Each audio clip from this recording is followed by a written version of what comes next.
Welcome back to SledgeHammer Horror, guys. I am Ken Sledge, and let's talk horror. Today, I am joined by Luis Gonzalez. How you doing today, man? Doing great, man. Dude, this Chilly is here in so Florida, awesome to make this happen. What's that? I said it's a little bit chilly here in Florida, but I'm not going to complain because it's a lot colder out other places. Yeah, I'm up by Detroit, man. It's not too warm here either. Yeah. So we've been trying to make this episode happen for a long time. Like Luis just said, he is a Florida native, film fanatic that loves movies of all genres, but probably horror and action the most. When not watching movies, he's caring for his mother-in-law and his son. But you have a podcast in the works. That's why we have you here, man. Podcast in the works called I Love Movies, where you break down movies that you like, love, solo or with guests. A little bit about I Love Movies. The podcast is ready. It just hasn't have any episodes launched yet. Do you have any idea when you're going to be launching some episodes with some content? Pretty soon. I'm just trying to find the right time to do it. And then trying to decide which, if I want to attack a certain genre of movies or just start here, then pick away. The best thing to do, man, don't think too much on it. Just go with your heart. Whatever your heart feels like you're going to have the most fun doing, that's what I would go with, man. And the minute you have everything ready, send me the link. And if you guys are watching this in the future, his link's down here in the description. So make sure you're checking him out on there. And when he does have guests, Ashley and I would love to come on and hang out and talk movies with you, man. Whether it's horror, action, sci-fi, doesn't matter, man. I love working with you. So whenever you're ready, please give me a call and we'd love to do this with you. Most definitely. Yeah. But in the meantime, while you're waiting for the podcast, I do have the social media links right down here in the description. So make sure you're giving him a follow so you can stay up to date. So that way, if the podcast hasn't launched yet, all you got to do is follow him on social media and you can see when the podcast is launching. So also a huge sports fan, something else that you and I have a lot in common. Big time. Oh, yeah. So what's your favorite sport then? Football. Oh, you're killing me, Smalls. I mean, don't get me wrong. I love baseball, basketball, but I love football. Yeah. For those that don't know, huge baseball guy. Baseball is my third love, man. I'm a huge Tigers fan. So I'm going to be going to Lakeland in February, man. Hopefully we can meet up and get a game together because we're going to go down there and hit up a Braves game. So yeah, it'd be really cool to meet up with you, man. But people probably don't want to hear us talking about baseball. They want to hear us talk some horror, man. That's why we're here. And you love movies, man. And you said you specifically love horror and action, but to love horror, you had to start somewhere. So I want to go back to the past, man. And I want to talk about what got you started in horror, your first horror movie. And Luis, your first horror movie was? Probably An American Werewolf in London. Yes, a classic, sir. What a classic. Such an amazing movie, man. And this is a movie that I could watch over and over and over again. One of the greatest love stories in all of horror, too. Do you remember about how old you were the first time you had seen it? I want to probably say about 5 or 6. I remember going to the video store, with my parents and, renting movies on a Friday night. And I remember my dad always getting posters. And he got a poster of An American Werewolf in London. And I remember having it in the room, and the cool thing is if you look at the poster closely, I mean, it's just the two guys, Jack and David on the moors.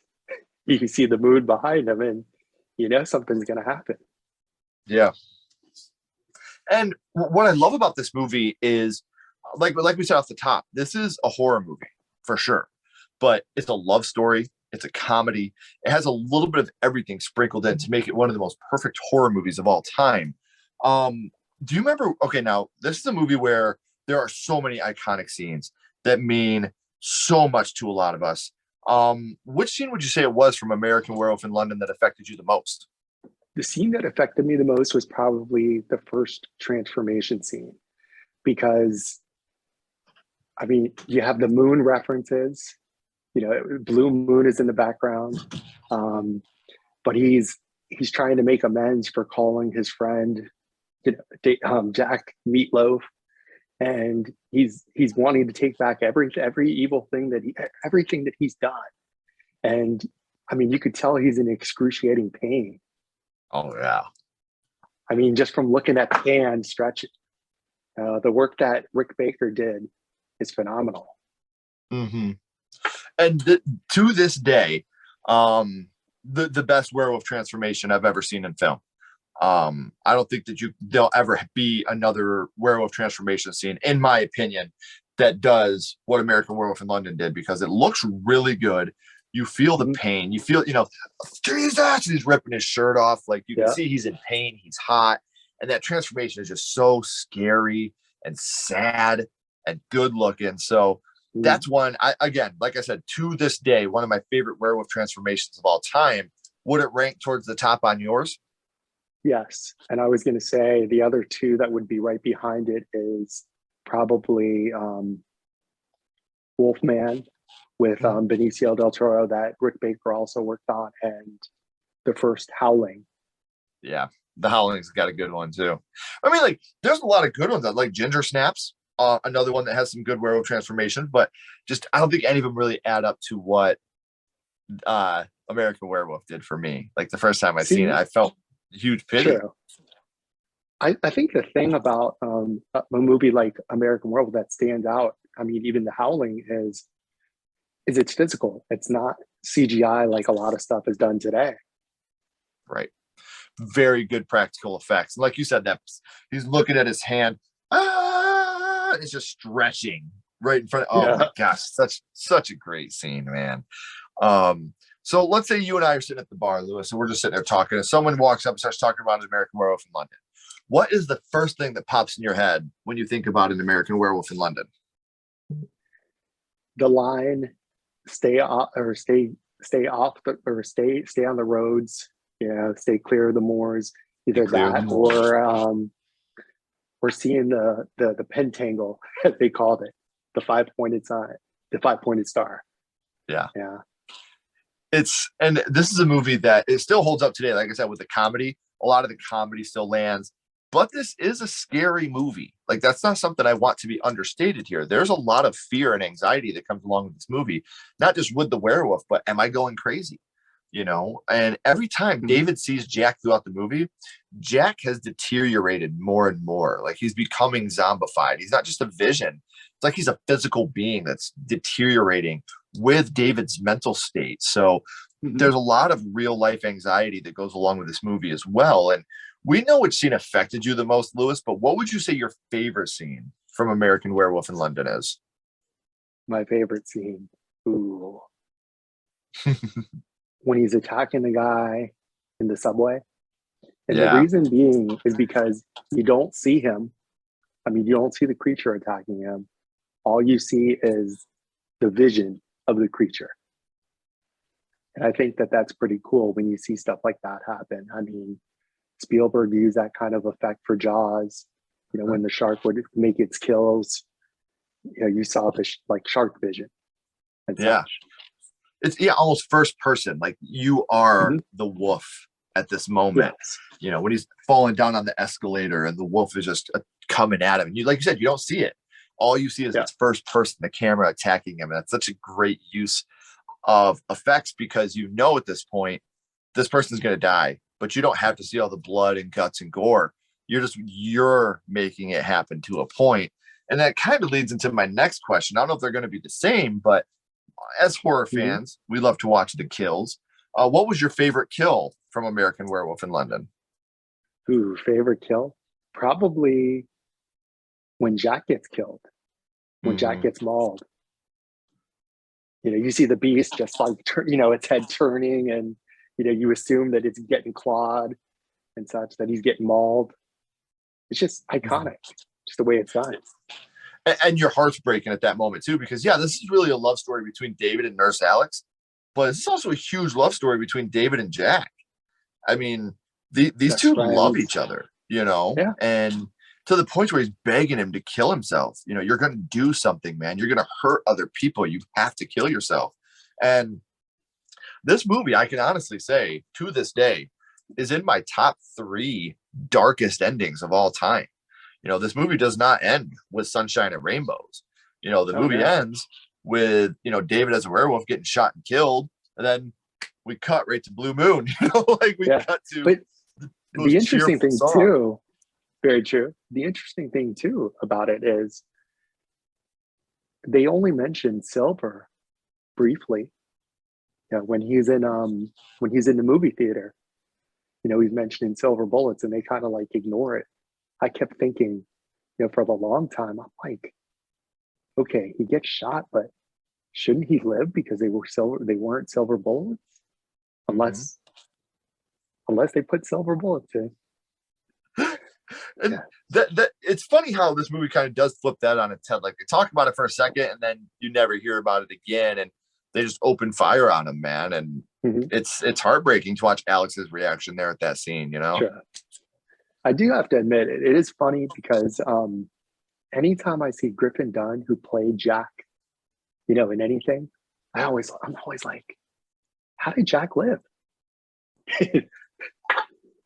Jokingly, of course, because I see anything.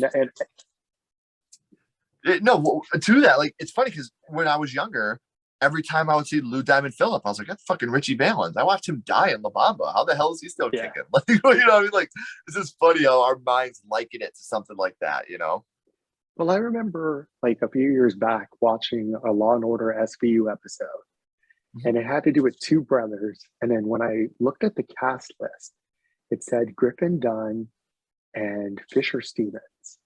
And I'm watching it and I'm like, okay, who are they going to be? And then when I find, and then I post something on Facebook, I'm like, how cool is it to watch SVU, Special Victims Unit, and see Jack from American Werewolf in London and Benjamin Jabatuya from Short Circuit? And somebody's like, what are you talking about? And I said, go watch the episode again and then watch American Werewolf in London and Short Circuit and you'll catch it. And they're like, I have seen it. Who are you talking about? I said, Jack is the first victim. And I said, oh, and Benjamin? I said, Benjamin is the brother in the show. And they're like, who was he in Short Circuit? And I said, he was one of the computer guys. Yeah. And they're like, you mean the Indian guy? And I said, he was acting. Right. Yeah. It's funny because that would never get cast like that today. I mean, like, it's crazy. And then seeing these two guys that were in horror movies that we grew up, horror, Short Circuit's not really too much of a horror movie, but these guys that we grew up watching, to see them, like you said, in new episodes of Special Victims Unit, it is crazy, man, to see them working together, and they help shape our childhood.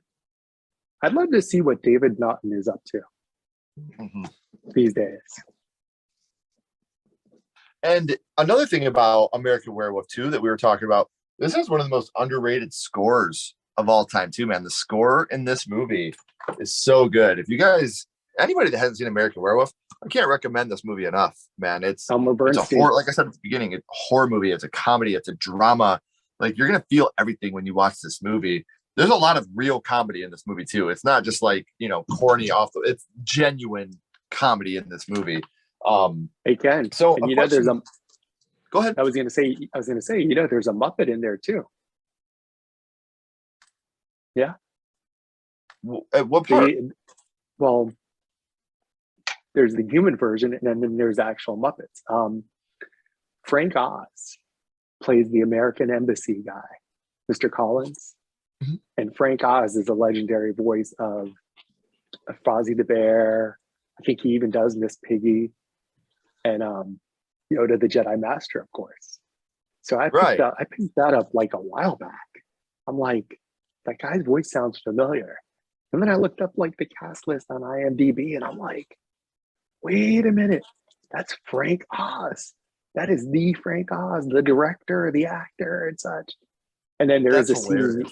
There's a scene where the family, where you see David and the family, the Christmas scene.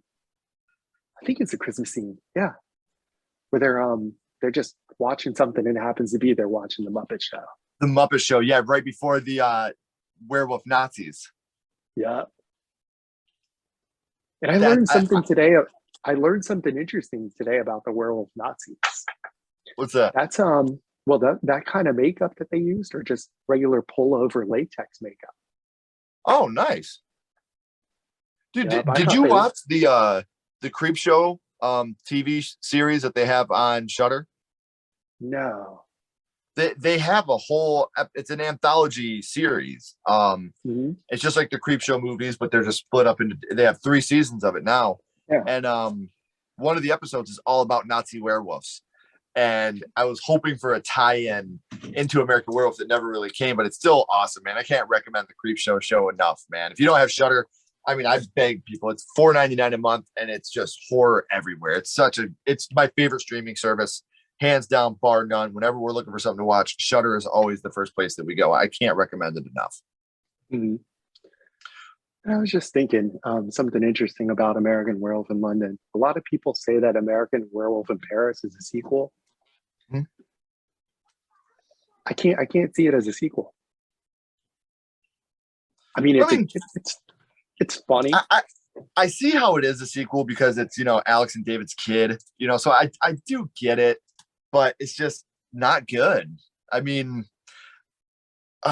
look, I don't like to shit on art. If you're making art, good for you. I hope that there's people out there that like it, but the overusage of CGI in American Werewolf in Paris really ruined that movie for me because of how great the practical effects were in American Werewolf in London.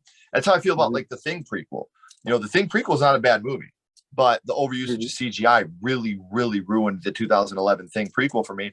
Same thing with A Nightmare on Elm Street. I love the original Nightmare on Elm Street's practical effects of him pushing against the latex, and the new one, you got all the CGI. And I think that's what really bogged these movies down. If you're going to remake them, especially, I always say my top 3 practical effect movies of all time are Nightmare on Elm Street, American Werewolf in London, and The Thing. If you're going to prequel, sequel, or remake these, stick with the practical effects that made these movies so successful.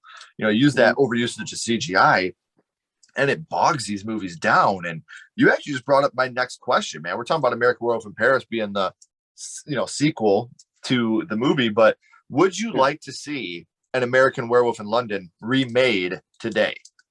Well, there was talk about it that the director, John Landis, his son Max, had written like a treatment for it or something like that. I don't know. There's certain movies that should be remade, but my thing about remakes is if it wasn't good the first time, I could understand it being remade. But I mean, American Werewolf in London is a classic. I mean, that's an iconic one you really don't want to touch because, there's always going to be comparisons. Like you mentioned the Thing prequel, the effects. You're going to be doing, I mean, I could see if they did it, I could see you guys doing a versus where, you're watching the original and then watching the remake and then pointing out, okay, well, in the remake, they did this and that. The original, they did this and that better. Yeah. I think one of the things that I love that stood out in American Werewolf in London, and it's actually done in The Howling, is in American Werewolf in London, you have the moon references, the songs. You have Moon Dance, and the different versions of Blue Moon. And then in Howling, you have the different references to wolf stuff, the chili, the scene of the wolf man. But actually, wait, in this one you have it too, because you have the pentagram and such. And then there's a scene where David is telling Alex about the wolf man and what happened. Dude, and that's one of the things about this movie, like the self-referencing, like even though it's little Easter eggs, Blue Moon, like you said, all those things, they really are Easter eggs. You don't pay much attention to until you really sit down and start to think about it. And God, these movies are so good at doing that. Werewolf movies are always been top notch to me, man. Like Silver Bullet, The Howling, like werewolf movies, when done right, are masterful movies. So, Lewis, we know what your first horror movie was, being American Werewolf in London, and how that affected you. But now, my little buddy Ghostface has a question for you. What's your favorite scary movie, Lewis? What is your favorite horror movie of all time? Ooh, probably Dracula from 1979. And I'm really that's a really touchy thing because there have been various versions of Dracula, but it's probably a close tie, actually. Dracula 1979 with Frank Langella and Donald Pleasance, and Fright Night 85. Yeah. Lost Boys is up there, but Dude, Fright Night, I think, is what, and look, people in the horror community, when I say this, I don't want to sound condescending to anybody else, but Fright Night's a very underrated film. And now I'm not saying in the horror community, because people in the horror community love and appreciate Fright Night, but I think this is a movie that should be universally loved, just like American Werewolf in London, because Fright Night, just like American Werewolf, it's a love story, it's a comedy, it's a horror. It has a little bit of everything to go in it, just like American Werewolf. And it's really hard to tiptoe that line and do it well without almost parodying yourself or being over comedic. And these movies really tiptoe that line between horror and comedy. I mean, Evil, he's one of the best Evil Ed, he's one of the best characters in all horror movies, man. Like his one-liners are great. His heartbreak is real. His transformation scene is fucking phenomenal in Fright Night. You talk about transformation scenes, that's another really good one. So I'm with you, man. I think Fright Night is a very underrated, fantastic film. It was one of the first horror movies I ever watched. It's my cousin, who's my idol I grew up with. That was his first horror movie. He's the one that introduced me to Fright Night. And to this day, my favorite cover art, my favorite movie poster of all time is Fright Night, man. It's perfect. It's the perfect movie poster for an amazing movie, man. Yeah. Huh? No, I said Amy over the house. Oh yeah, dude. The poster. Oh God, it's so good, man. So Lewis, we always end this with the same question, my friend. We're going to go back to American Werewolf in London, and we are going to rank this on a skull count. Now, as always, we're not being critics. We're not judging it on production, score, acting, no qualities like that. What we're doing, my friend, is strictly judging this movie on how much it affected you. So 0 skulls being not effective, 5 being very effective. You can use half and quarter skulls anywhere in the middle. What would your ranking of American Werewolf in London be? I want to say a 7. Damn, it goes off the charts. Yeah, I want to say a 7. I mean, it's perfect. I mean, it was the way you would want to do a werewolf movie. I mean, the makeup, the acting, everything was top notch. And there's a little funny tidbit, all right, that I found out. John Landis, he chose David Naughton and Griffin Dunne specifically. The studio, they wanted John Belushi and Dan Aykroyd to play the characters. And I think he made a wise choice when he casted, David Naughton and Dunne. Well, absolutely, because Belushi, look, there's nothing against Belushi and Aykroyd. Nothing against them. Fucking love them. But it wouldn't have had, it would have definitely been a much more comedic movie just because of their chops. I mean, you look at Ghostbusters. I've always considered Ghostbusters a horror movie. But the fact that you have these amazing comedians that are the main four, it definitely turns it into a horror comedy because of the way that their influence was on the film. And I think that Aykroyd and Belushi would have had that same influence on American Werewolf, and it would have been considered more of a comedy horror than a horror comedy. So nothing against those guys, but David Naughton, and they absolutely killed it, man. Great. You couldn't have casted that any better. Good on Landis, man. And people forget Landis the year before, he was doing Animal House and shit. So he definitely had his feet grounded in the comedy realm, but he knocked it out of the park with American Werewolf, man. Like, he totally took his comedy bits, put them on the back burner, and put horror in the foreground. So you gotta love the movie, man. And he made it serious too. Absolutely. It's heartbreaking movie. So I said this at the beginning, guys, but now we're at the third act. The credits are about to roll. Make sure you're following Lewis on all his social media down here. So that when the podcast goes live, you guys can follow it. You guys can subscribe to it. You can check it out. I promise you're going to love it. Lewis, don't go anywhere, my friend. I got a couple more questions for you. Everybody else, as always, keep talking horror. Stay what you are. And we'll see you guys soon.